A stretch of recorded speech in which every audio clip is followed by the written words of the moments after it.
සුබ දවසක් යාළුවනේ. ඔන්න අපි අද ඔයාලව බෝගම්බර බන්ධනාගාරය බලන්න එක්කගෙන යන්නයි හදන්නේ. 1876 දී ආරම්භ කරලා තියෙන මේ බන්ධනාගාරය ලංකාවේ පැරණිතම බන්ධනාගාරවලින් දෙවන ස්ථානය ගන්න බන්ධනාගාරය. සිරකුටි 328කින් සමන්විත දෙමහල් ගොඩනැගිල්ලක් වන මෙහි භූමි ප්‍රමාණය අක්කර 13ක්. කලින් බෝගම්බර නුවරවැව තමයි පසුකාලීනව ගොඩ කරලා බන්ධනාගාරයක් කරලා තියෙන්නේ. මේ බන්ධනාගාරය එංගලන්ත මහරජිනගේ ඔටුන්නේ තියෙන වී හැඩයට සමාන වෙන විදිහට තමයි හදලා තියෙන්නේ. ප්‍රවේශ දොරටුව ගත්තහමත් ඒකත් හදලා තියෙන්නේ රජිනගේ ඔටුන්නේ තියෙන එක් කැටයමකට අනුව. බන්ධනාගාරය ඇතුළට යන්න තියෙන ප්‍රධාන දොරටුව තමයි මේ ඔයාලට පේන්නේ. මෙතනින් ඇතුල් වෙනවත් එක්කම අපිට බැලු බැලුවත පේන්න තියෙන්නේ සිරකුටි.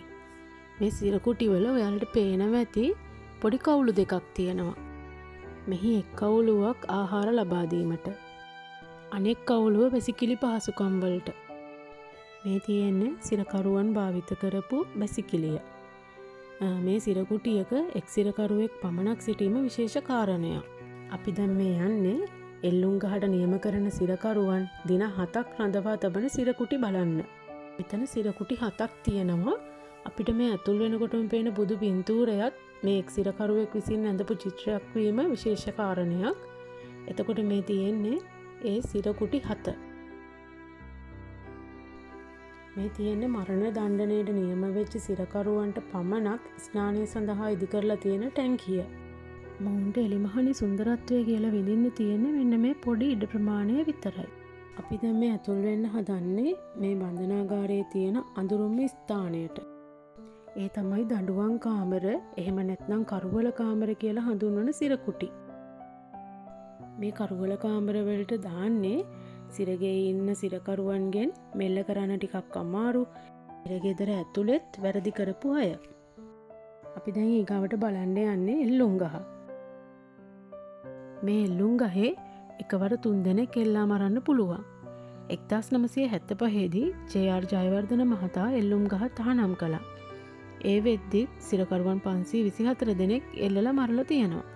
ඒ අවසාන කෙනා අපි ඔක්කොම දන්න මරුසිරා, එහෙම නැත්නම් විජේසිරිපාල. අපි දැන් යන්න හදන්නේ දෙවන මහලට. මේ පඩිපෙළේ විශේෂ කාරණයක් තියෙනවා. මේ පඩිපෙළ නගින්න පුළුවන් වුණාට බහින ටිකක් අපහසුයි. එහෙම හදලා තියෙන්නේ සිරකරුවන් පැන යන්න උත්සාහ කළොත් ඒක වළක්වන්න. බහින්න අමාරු වෙන විදිහට හදලා තියෙන්නේ කිව්වට අපිට නම් ටිකක් නගින්නත් අමාරු වුණා. අපි දැන් මේ ගමන් කරන්නේ දෙවන මහලේ තියෙන සිරකුටි බලන්න. බලන හැම පැත්තකම අපිට පේන්න තියෙන්නේ සිරකුටිම විතරයි.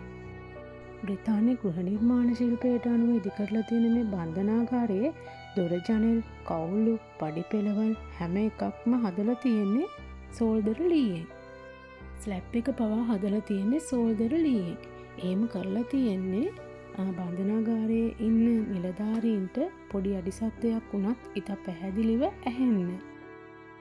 වසර 149ක් පරණ මේ බන්ධනාගාරයේ සිටි සියලුම සිරකරුවන් මහනුවර අලුතෙන් ඉදි කරපු පල්ලේගැලේ බන්ධනාගාරයට රැගෙන යාමත් සමග මේ බන්ධනාගාරය 2014 ජනවාරි 1 වෙනිදා වහලා තියෙනවා. 2014 වෙනකන් බන්ධනාගාර දෙපාර්තමේන්තුවට අයත් වෙලා තිබුණ මේ බන්ධනාගාරය වර්තමානයේ අයිති වෙන්නේ නාගරික සංවර්ධන අධිකාරියට.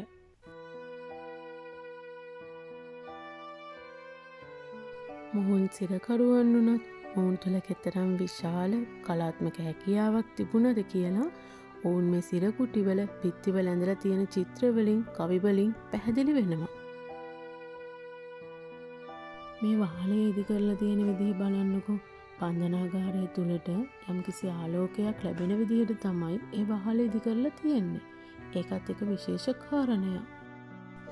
බන්ධනාගාරය කෙතරම් විශාල වුණත් අපිට නරඹන්න අවස්ථාව ලැබෙන්නේ පළමු මහලෙත් එක් පැත්තක් පමණයි.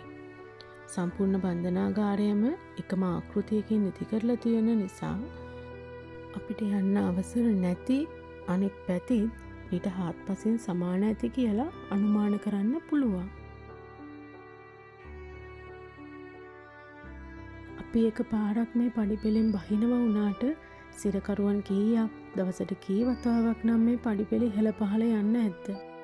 අපි ආසාවෙන් ඇවිත් මේ බන්ධනාගාරය නැරඹුවට කී දහහක් මිනිසුන්ගේ දුක් අඳෝනා මෙතන හිර වෙලා තියෙන්නේ නැද්ද? ඒක වචනයෙන් කියන්න බැරි හැඟීමක්. ඔයගොල්ලොත් ඇවිදිල්ලම මේ බන්ධනාගාරය නරඹලා ඒ අත්දැකීම විඳ ගන්න. බලන හැම අතටම කඳු වැටිය, බහිරව කන්දි බුදුරුව නුවරට සිරිය. බෝගම්බර සිපිරි ගෙට කොටු වී මා විඳිනා සිරිය. අද අවසන් හුස්ම හෙලයි බෝගම්බර සිපිරි ගෙය. තවත් අලුත් වීඩියෝ එකකින් හමු වෙමු යාළුවනේ. ඔයාලට සුබ දවසක්.